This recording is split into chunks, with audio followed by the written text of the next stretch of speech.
Olá pessoal, sejam muito bem-vindos ao canal. Eu sou o Luiz Felipe e hoje a gente vai continuar o nosso papo sobre cálculo.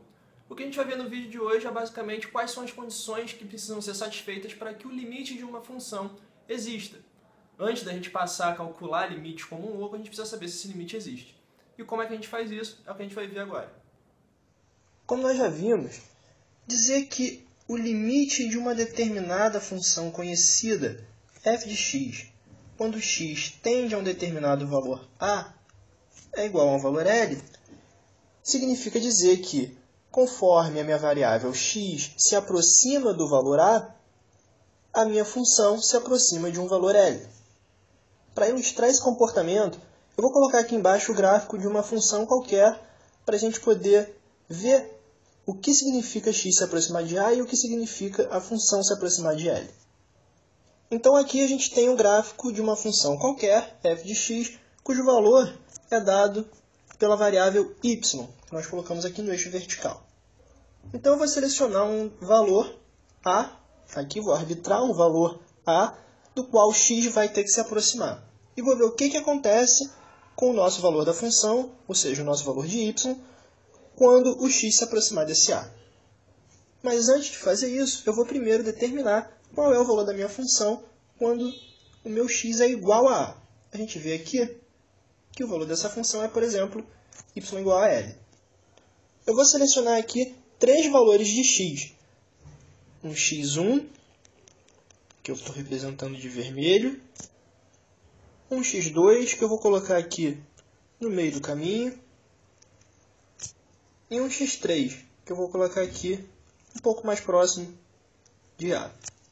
Repare que cada um desses valores foi escolhido de maneira que x vai se aproximando gradativamente de a. Ou seja, x1 é mais distante de a que x2, que é mais distante de a que x3.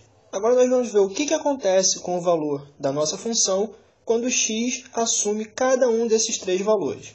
Então, quando x assume o valor x1, a nossa função assume um dado valor que eu vou chamar aqui de y1. Já quando o meu x assume um valor x2, a minha função vai assumir um valor que eu vou chamar aqui de y2. Eu vou representar no eixo y por essa bolinha aqui. Por fim, quando a minha variável x assumir o valor x3, que é esse aqui mais próximo de a minha função vai assumir um valor que eu vou representar aqui como y3. Agora a gente pode avaliar visualmente, a partir desse gráfico, o que acontece quando o nosso x está se aproximando do nosso valor conhecido a. Veja aqui que o meu y está se aproximando do valor L. Ok? Os pontos y1, y2 e y3 se aproximam gradativamente de L, conforme x1, x2 e x3 se aproximam de a. Isso é o que significa dizer que o limite de f de x quando x tende a a é igual a L, que a gente simbolizou logo no início do vídeo. O exemplo que eu dei aqui ele foi bastante simples, só para ilustrar o conceito de limite. Mas isso pode dar uma falsa impressão de que o cálculo de limites é sempre algo muito trivial. Não é bem assim. Vamos ver, por exemplo, o caso dessa função que está representada aqui no gráfico, que eu vou chamar de h de x. Essa função, que eu chamei de h de x, ela é bastante usada na engenharia. E ela tem o nome de função de Heaviside. Como a gente pode ver no gráfico, ela é definida da seguinte maneira. H de x vale 1 se x for maior ou igual a 0. E h de x vale 0 se x for menor que 0. Repare que 0 está com o intervalo aberto aqui e fechado em 1. Repare também que em x igual a 0 existe uma descontinuidade nessa função. Então vamos avaliar o limite dessa função h de x quando x tender justamente a esse ponto 0, que é o nosso ponto de descontinuidade. Qual será que vai ser esse limite? Se a gente for parar para pensar, a gente conclui o seguinte. Existem duas formas de se aproximar de um determinado ponto. Aqui no nosso caso, vamos pegar o ponto 0. A gente pode se aproximar do 0 pela esquerda ou a gente pode se aproximar do 0 pela direita. Vamos analisar cada uma dessas situações.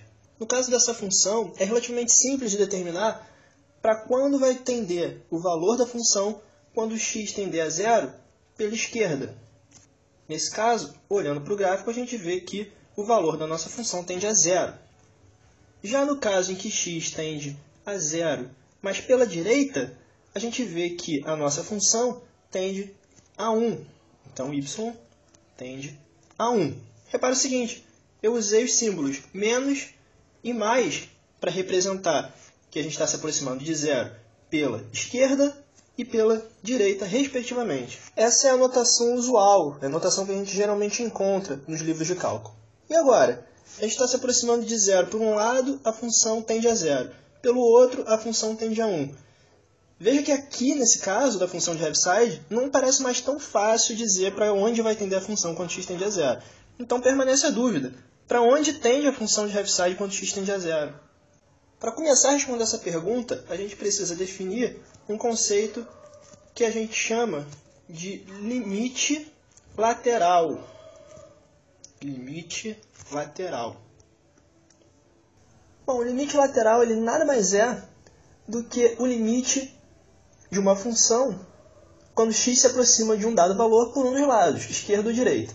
Então, aqui no nosso caso, a gente tem o limite lateral esquerdo e o limite lateral direito. O limite esquerdo de h de x quando x tende a zero é definido como o limite de h de x quando x tende a zero pela esquerda. Já o limite direito da minha função h de x quando x tende a zero é definido como o limite de h de x quando x tender a zero pela direita. A gente já viu quanto valem esses limites. O limite esquerdo vale 0 e o limite direito vale 1. Pois bem, então definido o conceito de limite lateral, agora a gente só precisa olhar mais alguma coisinha chamada condição de existência para limite, para a gente entender definitivamente para onde tende a função de Heaviside quando x tende a zero. A condição para a existência de limite me diz o seguinte: o limite de uma dada função f de x quando x tender a um valor a vai ser igual a L se e somente se os limites esquerdo, ou seja, o limite de f de x quando x tender a pela esquerda, e o limite direito, ou seja, o limite de f de x quando x tender a esse valor a pela direita, quando esses dois limites forem iguais a L, então o limite da minha função f de x quando x tender ao valor a vai ser igual a L. Então, resumindo, o limite de uma função f de x só vai existir se e somente se os limites laterais esquerdo e direito, quando x tender a forem iguais. Beleza? Então, agora, a gente já começa a entender qual é o problema da função de Heaviside. A gente viu que a função de Heaviside, que a gente chamou de h de x, ela possui limites laterais esquerdo e direito. O limite lateral esquerdo, a gente viu que é igual a 0, e o limite lateral direito, o limite direito de h de x, ele valia 1. Ou seja, o que acontece aqui? Os limites laterais esquerdo e direito são diferentes. Logo, violam a condição para a existência de limite. E dessa forma, então, o limite da função de Heaviside quando x tender a 0 simplesmente não existe. Para finalizar, vamos ver o caso da função que eu vou chamar aqui de f de x igual a 1 sobre x ao quadrado. E avaliar o que acontece com essa função, ou seja, qual é o limite dessa função quando x tender a 0. Repare o seguinte, que em x igual a 0 essa função não está definida, né? Porque o denominador se anula. Então é bastante provável que esse também seja um caso complicado, como foi o caso da função de Heaviside. Então a gente vai fazer o seguinte aqui. A gente vai pegar e vai jogar valores de x pequenos e que se aproximem de 0. Então eu vou usar x igual a 0,1, x igual a 0,01, x igual a 0,001. E vamos ver o que acontece com o valor de f de x. Ou seja, vamos substituir o valor de x em f de x igual a 1 sobre x ao quadrado. Eu já vou colocar os resultados aqui, se vocês quiserem, vocês podem conferir aí. Mas para adiantar, eu já vou colocar aqui, quando x igual a 0,1, f de x igual a 100. No segundo caso, f de x igual a 10.000. E no terceiro caso, f de x igual a 1 milhão. Ou seja, o que está acontecendo aqui? Está nítido que quando x se aproxima de zero, f de x não se aproxima de nada. Muito pelo contrário, ele vai tendendo a valores cada vez maiores. Quando isso acontece, a gente diz que f de x está tendendo a infinito. Repara um detalhe, que como x está elevado ao quadrado, nesse caso tanto faz a gente usar valores positivos ou negativos. Ou seja, o limite esquerdo e o limite direito são iguais. Mas ainda assim, apesar de eles serem iguais, o limite da minha função não existe. A minha função tende a infinito. Por isso que quando a gente fala na condição de existência para limite, esse valor de L aqui no enunciado é extremamente importante, ou seja, o limite precisa existir. E quando eu digo que o limite precisa existir, claro, eu estou falando dos limites laterais precisam existir para que o meu limite da função tenha um valor bem definido. Lógico, eles também precisam ser iguais, como bem diz a condição de existência. Limites desse tipo, eles são bastante frequentes e bastante comuns no cálculo.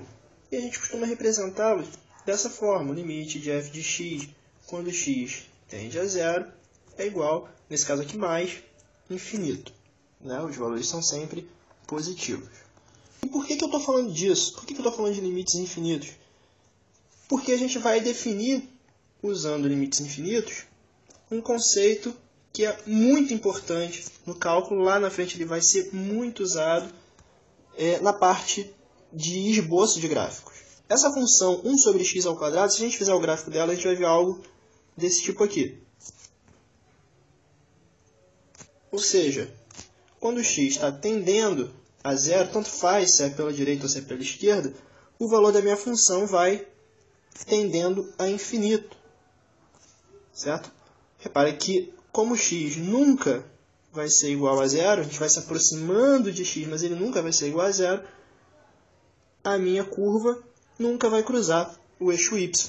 A reta vertical que passa pelo valor de x igual a zero, nesse caso, a gente chama de assíntota vertical. Assíntota vertical. Nesse caso aqui, coincidentemente, a assíntota vertical está em x igual a zero. Vamos definir isso aqui de uma maneira um pouquinho mais formal. A gente diz que a gente tem uma assíntota vertical quando o limite da minha função, quando x tender a A, tanto faz se pela esquerda ou se pela direita, for infinito. Tanto faz se ele for mais ou menos infinito. Então, se a gente tiver um limite de uma função f de x, quando x tender a A, pela esquerda ou pela direita, for mais ou menos infinito, a gente tem o que a gente chama de assíntota vertical. E essa assíntota vai ser dada pela reta que passa em x igual a A. Um outro caso bastante famoso de assíntotas verticais acontece para a nossa função logaritmo natural de x, né, que a curva é mais ou menos desse tipo aqui. Quando o x tende a zero, a nossa função tende a menos infinito. Então, x igual a zero é uma assíntota vertical para a nossa função logaritmo natural de x. Como eu disse, assíntotas são extremamente importantes para a gente fazer esboço de gráfico usando o cálculo. A gente ainda vai ver outros tipos de assíntota, mas por enquanto a gente vai ficar por aqui, só com a assíntota vertical. Bom, galera, esse foi o nosso vídeo de hoje. Espero que vocês tenham gostado. Se vocês gostaram, deixe seu curtir aqui embaixo, sua dúvida, comentário, sugestão, qualquer outra coisa que vocês queiram deixar registrado aqui, que a gente se vê na próxima semana, tá beleza? Um abraço, tchau, tchau.